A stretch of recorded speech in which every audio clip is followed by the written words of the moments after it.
దీపారాజనతోనే ఏ భగవానుడైనా మనకి కోరికలు తీరుస్తాడు, కొంగు బంగారం చేస్తాడు.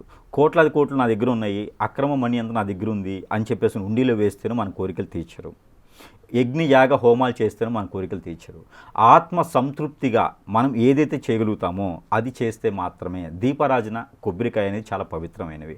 ఈ రెండు కూడా ఆత్మ సంతృప్తిగా సమర్పించుకుంటే, మనస్ఫూర్తిగా మనసు లిగ్నం చేస్తే, ఒక పక్కన ఫోన్ మాట్లాడుతూ, మరో పక్కన వీడియో చూసుకుంటూ, మరో పక్కన ఎవరైనా అమ్మాయికి అబ్బాయికి లైన్ వేసుకుంటూ దేవుని దగ్గరికి వెళ్తే మనకి ఏది రాదు. ఎక్కడైతే ఉన్నామో మన మనస్సు మైండ్ కూడా నిగ్రహంగా ఉంటే, ఒక కార్తీక మాసం కాదు, ప్రతిరోజు కూడా దేవుడు అనుగ్రహం ఉంటుంది.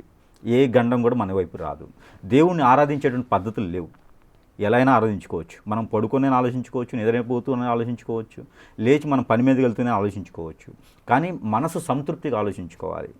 అది మనకి కోరినటువంటి కోరిక తీరేందుకు ఆలోచించుకోవాలి. డిగ్రీ చదివేసి సీఎం అవ్వాలి, లేకపోతే ఇంటర్ పాస్ అయిన తర్వాత నేను కలెక్టర్ అవ్వాలనేది కాదు. మనకి ఏది కావాలో నువ్వు చూసుకొని ఆలోచించుకోవాలి, ఏ దేవుణ్ణైనా సరే.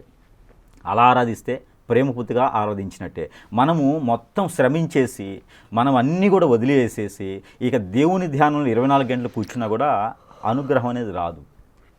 దేవుని తలుచుకుంటే ఎక్కడైనా ఉంటుంది. మీలో నమ్మవారు ఉంటుంది, అతనిలో నమ్మవారు ఉంటుంది, ఇంకోరిలో నమ్మవారు ఉంటుంది. మనం కొలిచేటువంటి విధానంలో ఉంటుంది. మనం ఆత్మ సంతృప్తిగా కొలుచుకోవాలి ఎక్కడైనా సరే.